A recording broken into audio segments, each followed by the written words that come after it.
All right. So our panel discussion is about how to applying zero trust to business. To do that, I have our panel moderator, Kamil from Richter. So Carl is the VP IT Security. Carl, welcome.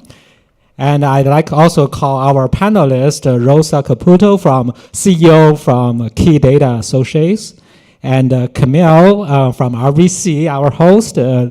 Kamil is a Senior Director, IAM Engineering, and also to our previous speaker, Tony and Vijay. You're welcome to take the seats.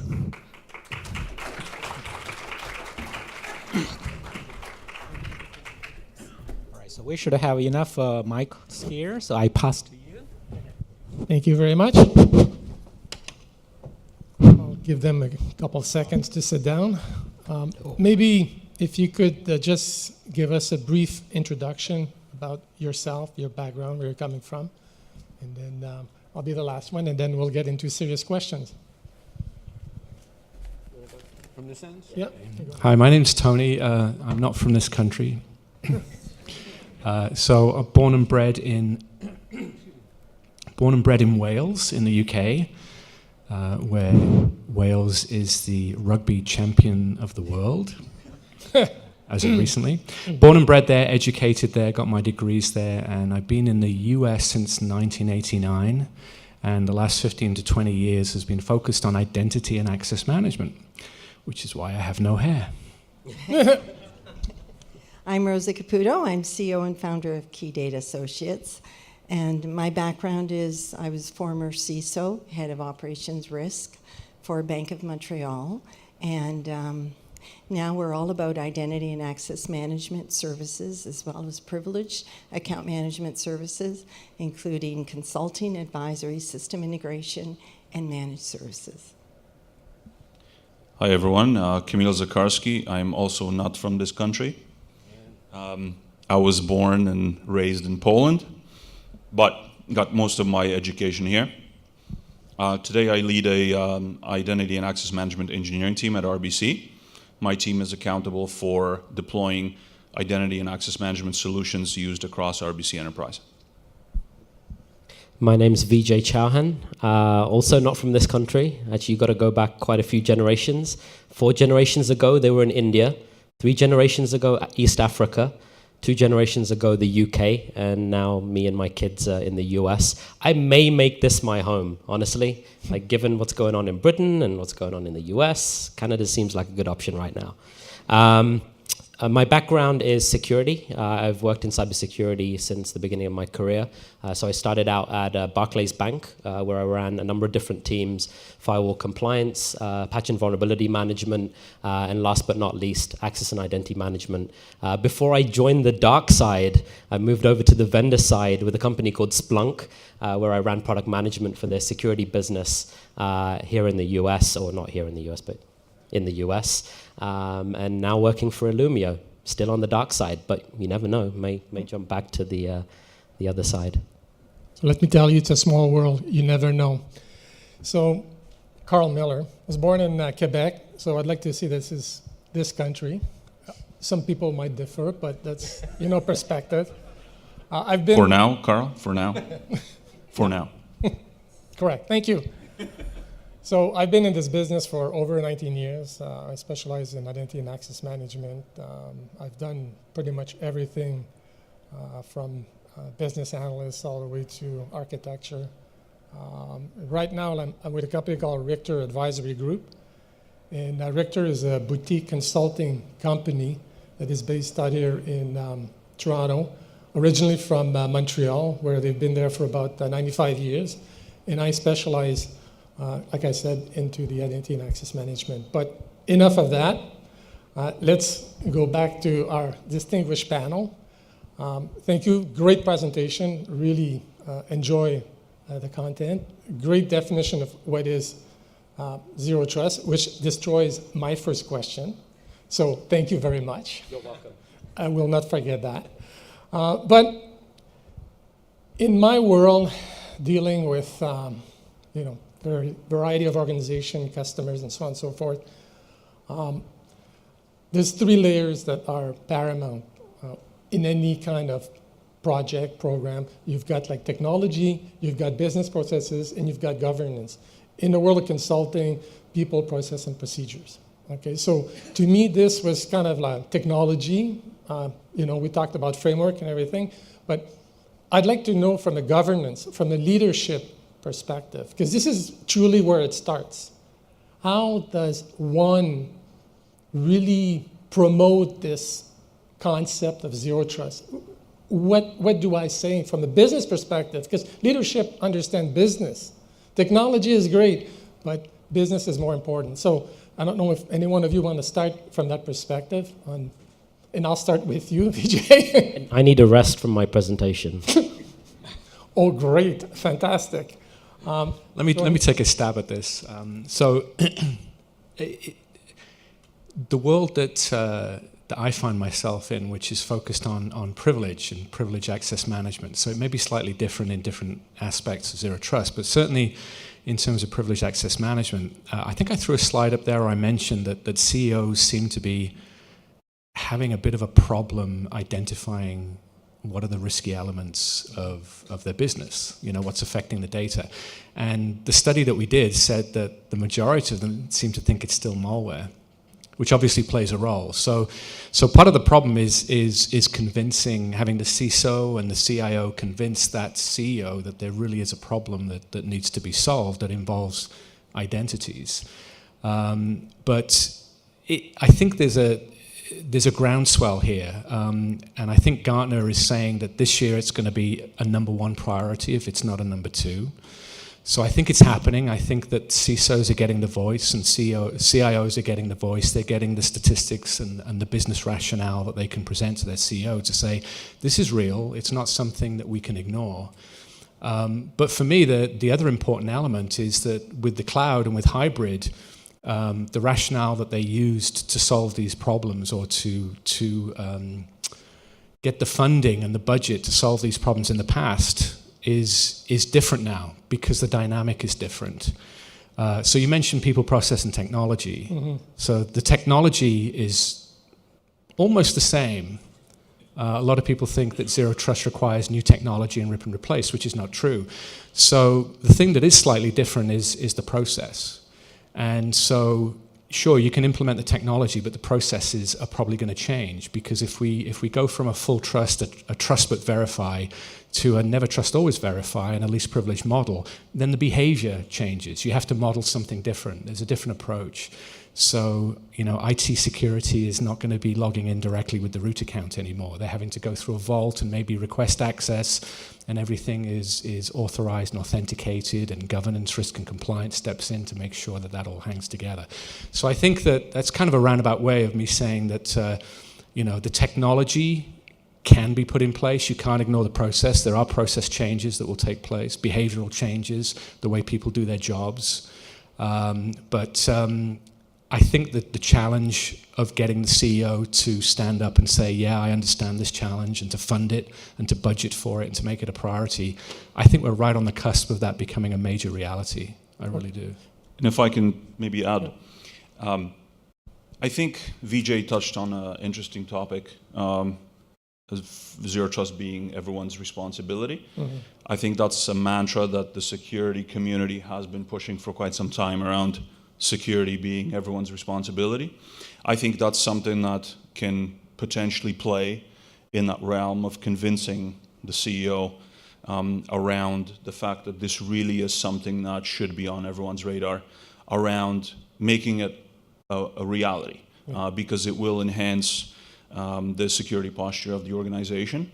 And ultimately, it's about the cultural and the mind shift around applying zero trust to the security posture of the organization, which has the potential through metrics and developing those metrics to support the ongoing investment in that direction. Okay, great. The other thing I want to add to that is that what's important, I think, to explain to the CEO and senior management is that the traditional approach to security doesn't apply anymore. It's hard to define where that perimeter is. So how we secured identities, how we secured data, how we secured the most valuable assets, needs to change as well. So we need to look at it in a holistic fashion, not just from technology, but also from process, perspective, the governance, and even the definition of trust and how we trusted individuals in the past. The trusted insider doesn't apply anymore. What's an insider? Where is your data? What's in that cloud? Who's managing that? How are we identifying those privileged accounts in the cloud, and how are they being managed? And are we applying the same policies throughout? And it's really difficult when the data is scattered everywhere, and the access to it is also scattered everywhere. People don't come to work anymore and work in the confined perimeter. People will work remote, access from anywhere, using any type of device. So now the way we apply security needs to change as well, and I think that zero trust model, that trusted insider, we need to rethink that, and the verification processes need to improve. Verification processes, verification technologies, trust but verify. Verify and then trust. Yeah.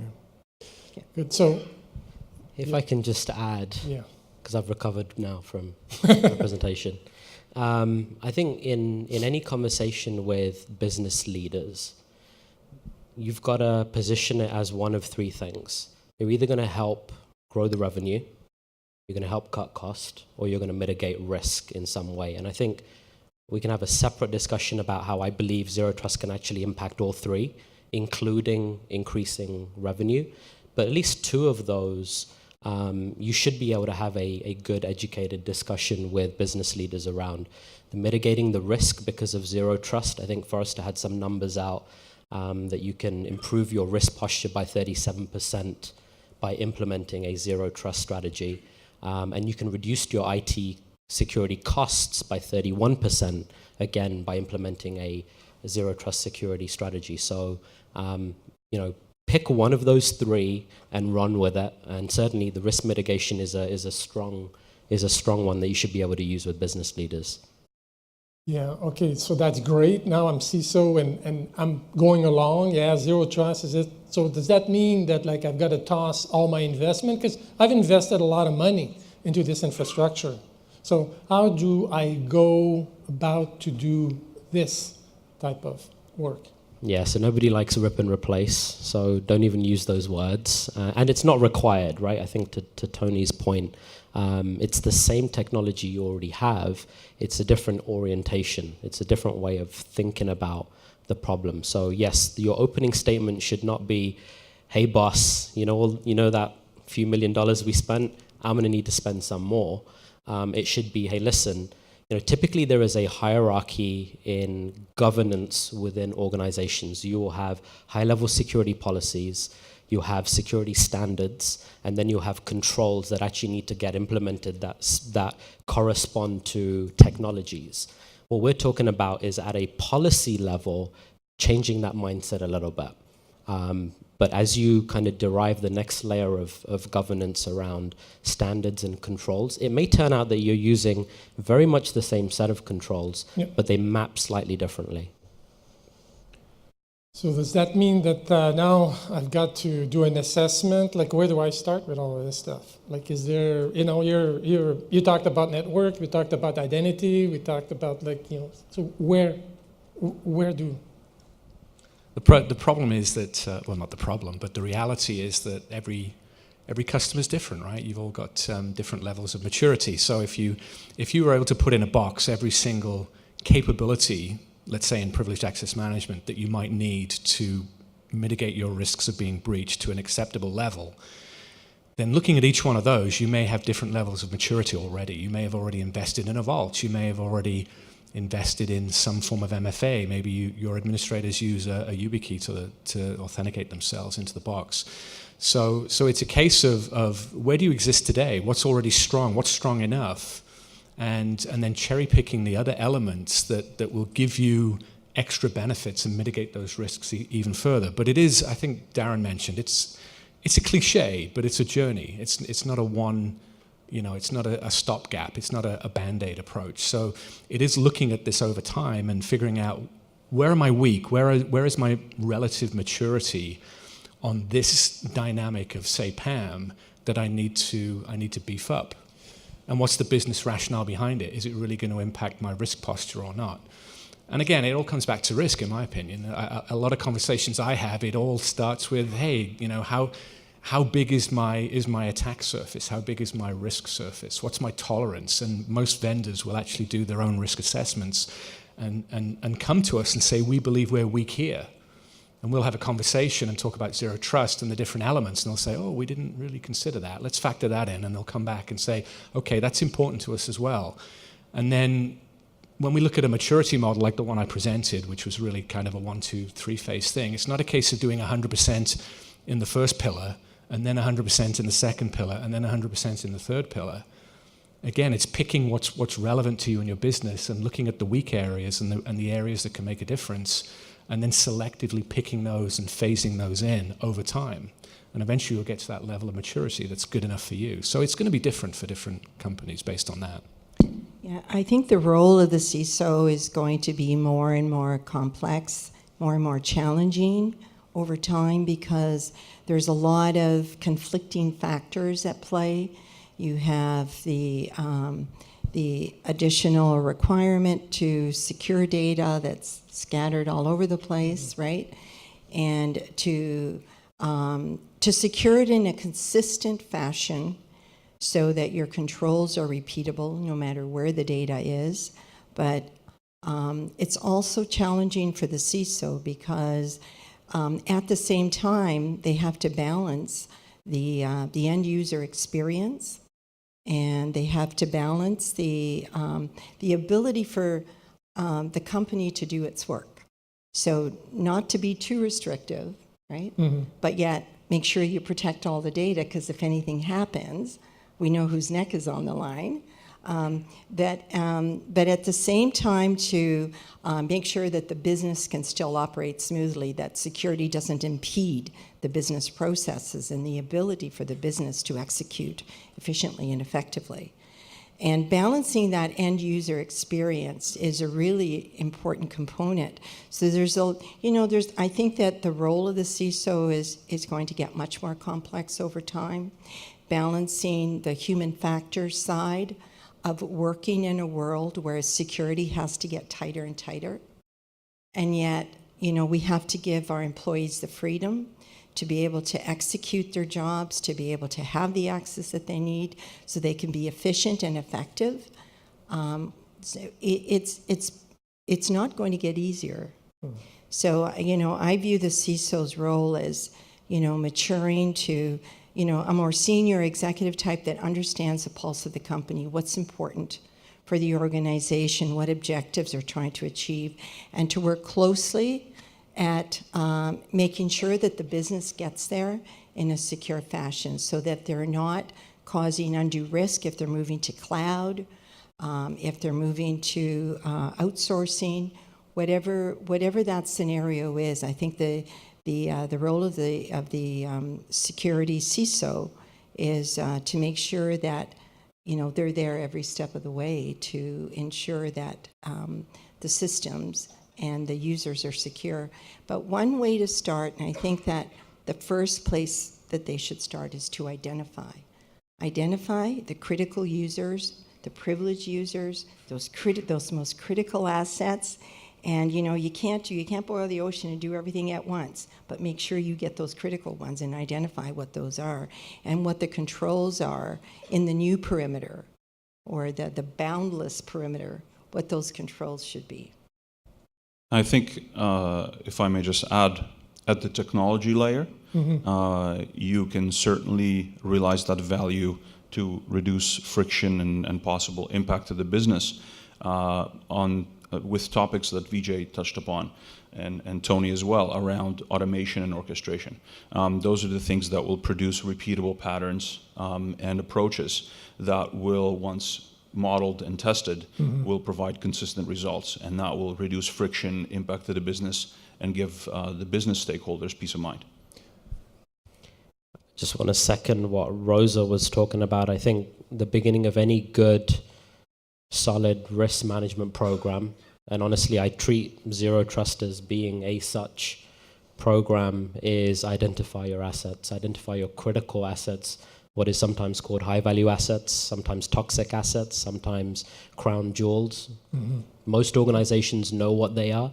Sit with the business, work out what they are, even if it's a list of 5, right, to start with, and put your Zero Trust controls around those 5, and then iterate, and then iterate. That's really the only way of doing it. Automated discovery is a big component of that. So to the extent that you can basically create a discovery job, go scanning the network, looking for the servers, the systems, the network devices, and then getting on them and finding out what those privileged accounts are. That's a big one.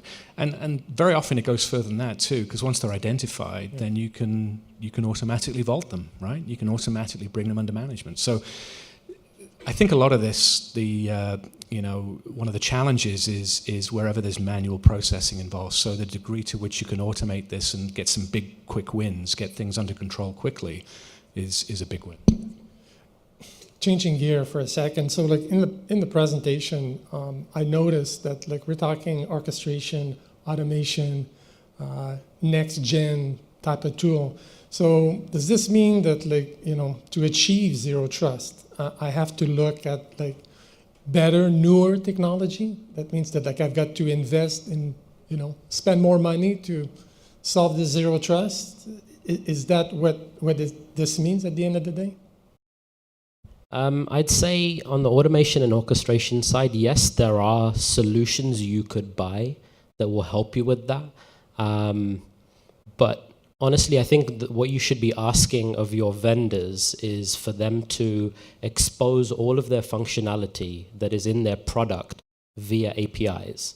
And then within your organization, you have smart people who know how to program APIs. So automation and orchestration doesn't necessarily mean you need to purchase an automation and orchestration platform. Mm-hmm. In my mind, it starts with simply having exposure of APIs of the products that you already have. And honestly, in this day and age, part of your RFP for any vendor selection has to say, the APIs for this offering have been exposed. Just on that topic, because what you were showing or demonstrating, and you talked about it, is leaving the old and moving to the new. Because that's what, if I'm not mistaken, that's what your product. So that was the gist of my question. Is this where we're moving into the Zero Trust because the tools right now don't suffice, or they're going out of life? You agree? Yeah, I think you need to demand Zero Trust of your vendors, right?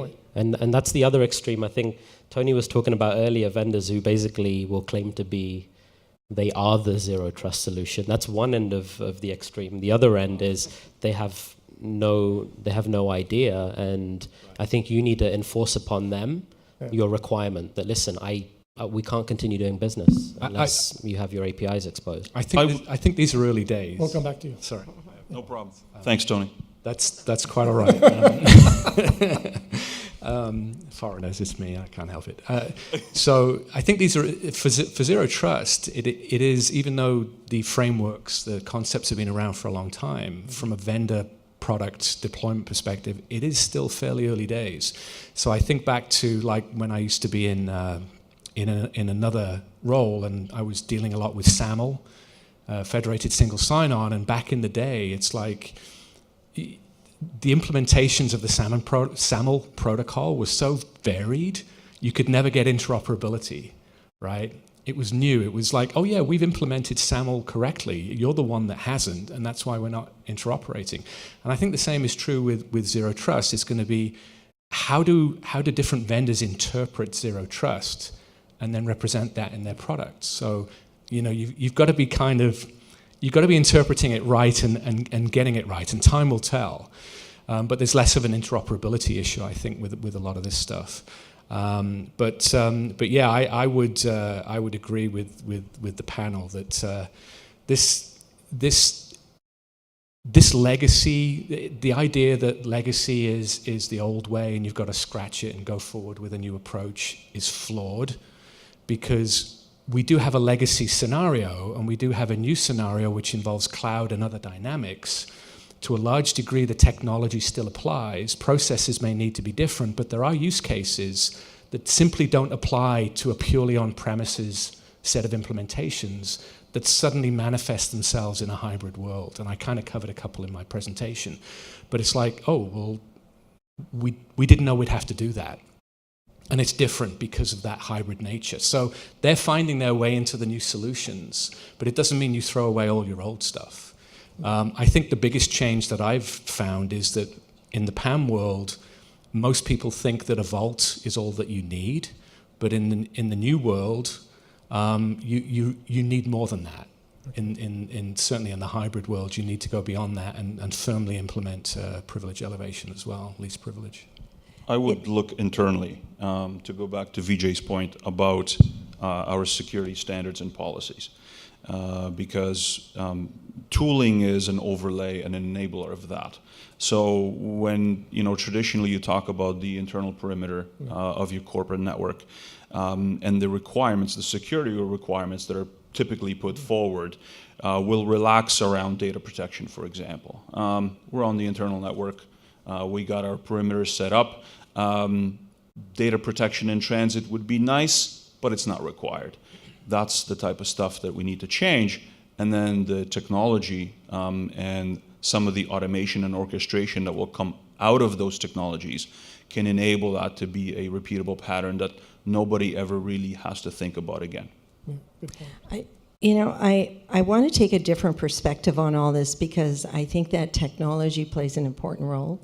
I think that organizations are already rolling out these technologies that contribute towards zero trust. The technologies are out there in the market. They've been there for several years, so I don't see why we have to throw out necessarily what we're doing.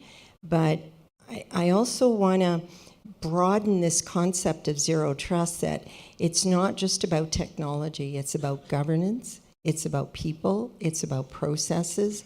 So maybe we need to enhance some of these processes. In the end, a lot of what technology does is simply automate your processes.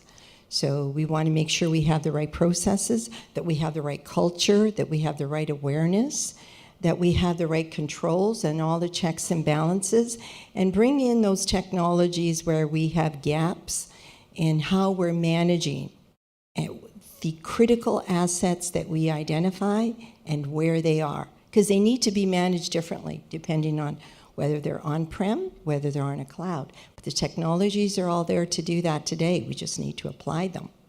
And I think the governance is really important as well. And, all the policies, the standards, do we have those to apply them? When you configure technologies, what are you configuring? Do you have appropriate standards in there so the people doing the configuration know what they have to do? So it's you may have all the right technologies and still not be able to achieve that zero trust if you don't have the right standards, if you don't have the right processes, if you don't have the right policies and governance, awareness. It's not just one thing that's going to do it. The technology is one component, and it shouldn't be the first component usually. It should be the last component you look at. Great. Thank you very much. That's about time that we have. Because there's a game being played, and I don't want to miss it personally, okay? Is it rugby? Yeah, Wales. Go Wales. Anyway, thank you very much. Really appreciate the time. Great presentations, everyone. And thanks for the feedback and comment. Thank you very much.